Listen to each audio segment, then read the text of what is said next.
We are at Lake Victoria, just outside of Jambin, which I'd still probably consider central Queensland, but we're less than 100 kilometres from the coast now, I'm pretty sure. And yeah, it's another beautiful day. It looked like it was going to rain, and then it just kind of turned into a perfect blue sky. And now I'm like, oh, got to find shade for the car so it's not overcast anymore. Keep the esky cold so that the ice lasts longer. Camping life problems. So simple. Yeah, so this is where I am. Another stunning location. No one around. Life hacks. If no one's around, swim naked, because then you don't wet your clothes and you don't have to deal with wet clothes. It's that simple. But I might actually give the shirt that I've been wearing a wash in the lake later, just so it's like get some of that like accumulated sweat and bacteria and whatever else is going on out of it. A rinse in the lake's got to be better than nothing, right? I've kind of like I don't have heaps of clothes, but I've kind of been wearing the same clothes on purpose, because I was like, if I do want clean clothes, I've got plenty of clean clothes to wear, because I haven't worn any of them. Sound logic.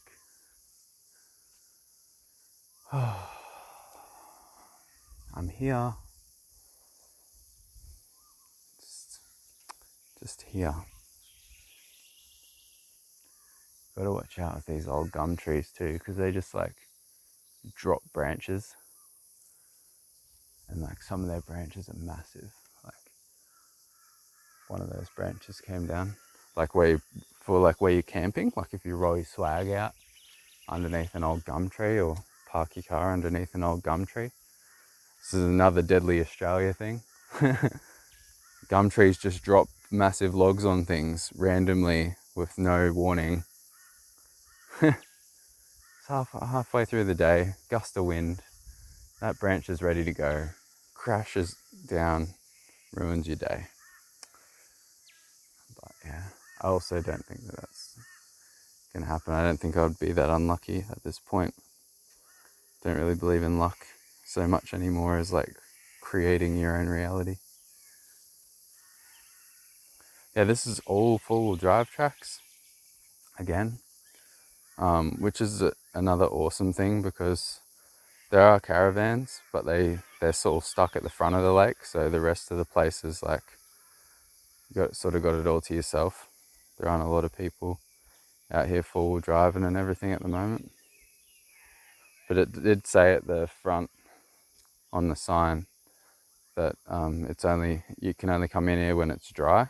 So I imagine when it gets wet, it just turns into a bog. So if it did rain, I'd just have to stay put until everything dried out.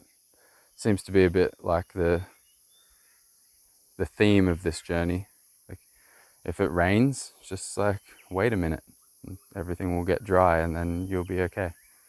Speaking of getting dry, I need to roll my swag out, because this is like the first time that I've woken up in the morning with condensation on me. And it was actually cool last night. Cicadas? Probably making that sound. Yeah, so I gotta roll my swag out like soon, so that it doesn't just have all that moisture sitting in it and it's heating up and going moldy. Because the last thing I want is like a moldy swag, moldy anything, mold. When you're like traveling like this, it spreads. Mold is like one of the most versatile organisms on the planet. it's a fungus. And like fungus, fungi in general are really fucking intelligent and really good at reproducing themselves.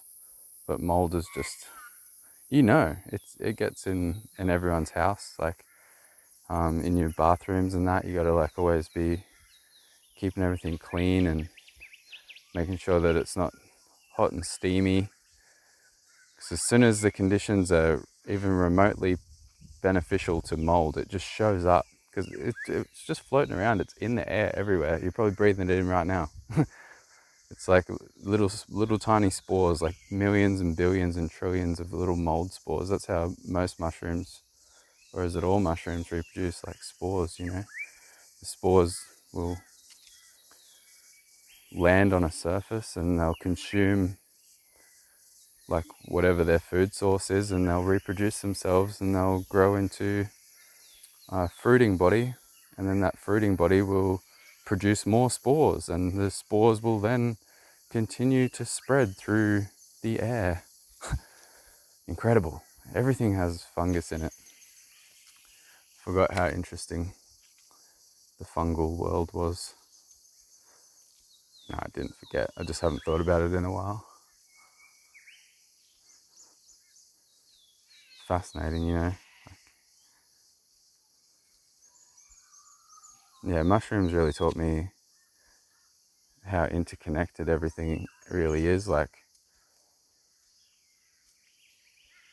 they work with so many systems in nature, and they're like kind of like manage systems, like huge mycelium networks underneath the ground are like distributing nutrients and water to other parts of the ecosystem that aren't getting enough nutrients and water, all that kind of stuff. It's just like, that was my gateway to like realizing how intelligent nature is as like a whole unit working together, like a system. And we think we're so smart. We don't work with anything. Not really, not like that.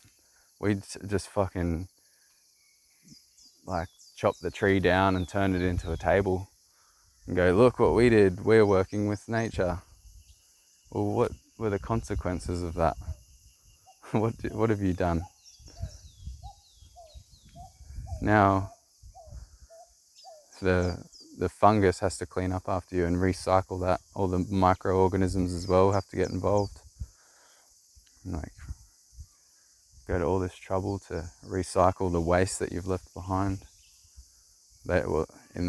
In Mother Nature's eyes, it's probably not even waste. It's just like, okay, well, we've got to turn this into something else that's good for the planet. Everything's good.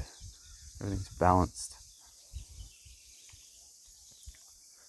It's like you can almost make like a religion out of that, like Mother Natureism. Just aspire to be as balanced as nature. There's probably like a bunch of things that are already along those lines, like philosophies, religions, and like even just like communities of like-minded people that base their ideals off like the way that nature operates. I don't think I need like to go to that extreme. I like just being in nature and observing it and having insights and learning, and like listening to the little metaphors that it kind of shows you when you're out here.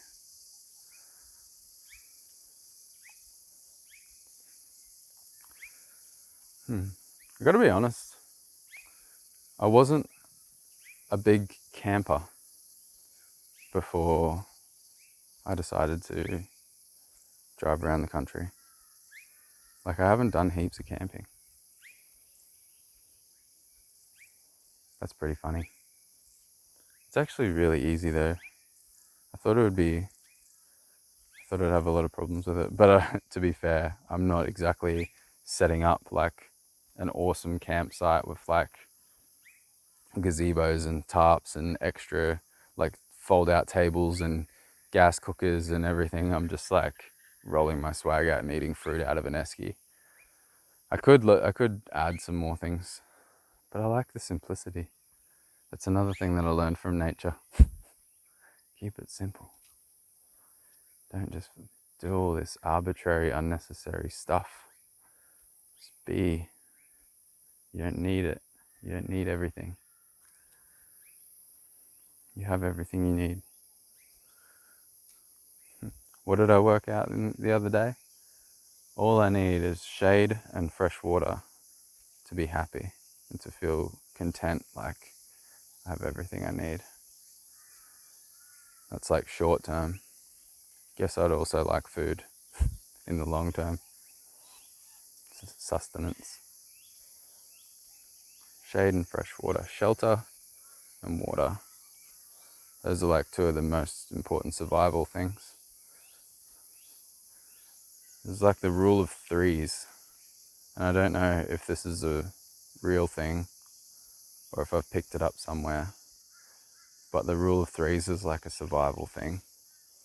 And I think it's like you can go 3 minutes without oxygen, 3 hours without shelter, 3 days without water, and 3 weeks without food before you're in trouble. And the 3 hours without shelter thing, that one was one that I really contemplated. But I can definitely think of countries and climates and situations where you'd probably even have less than 3 hours.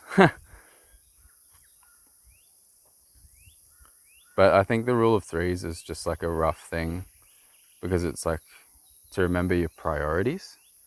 So the first thing you need to do is breathe. And the second thing you need to do is figure out shelter. The third thing you need to do is find water. And the final thing that you need to do is find food. If you can just do those things, then you'll be okay. Like, and don't like go, fuck, what am I gonna eat straight away? And like run around in the fucking heat looking for a food source.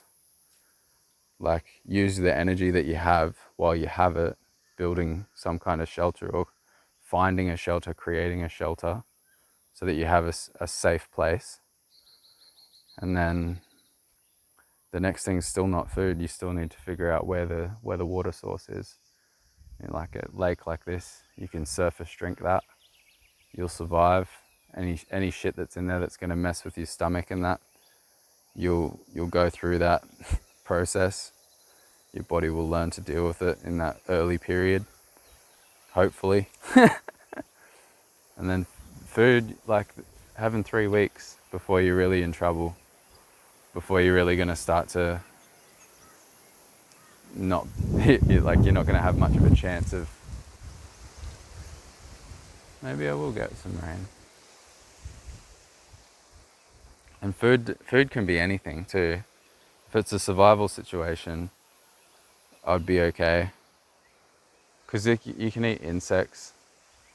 You can eat like little, like mussels out of places like this. There's probably mussels in the lake, like freshwater mussels, or like yabbies or fish, or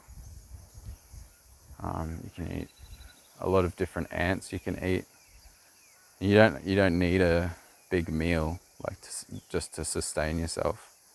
Like, you'd be surprised how little you would actually need to find and eat. And there's like sort of, you figure out what kind of plants are edible. Find some like native fruits or even roots, like certain roots of plants and that.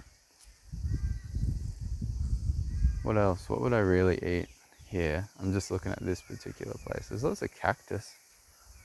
I don't know what they are at all.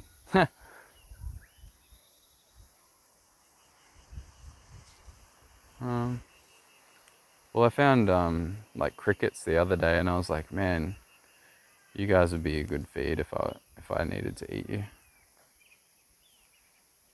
You can tell that the food part is something that I haven't really thought about that much.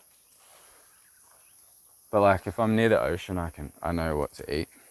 But like in the bush, not so much. Just pick Not my things that are blowing away. The important thing with food, I think, is knowing what not to eat, knowing what to watch out for, and knowing how to figure out what's poisonous. Because you can find all the food in the world, but if it's poisonous, that 3 weeks doesn't really matter, does it? Because you're going to be dead from eating poison. I don't know how this turned into like a survival guide.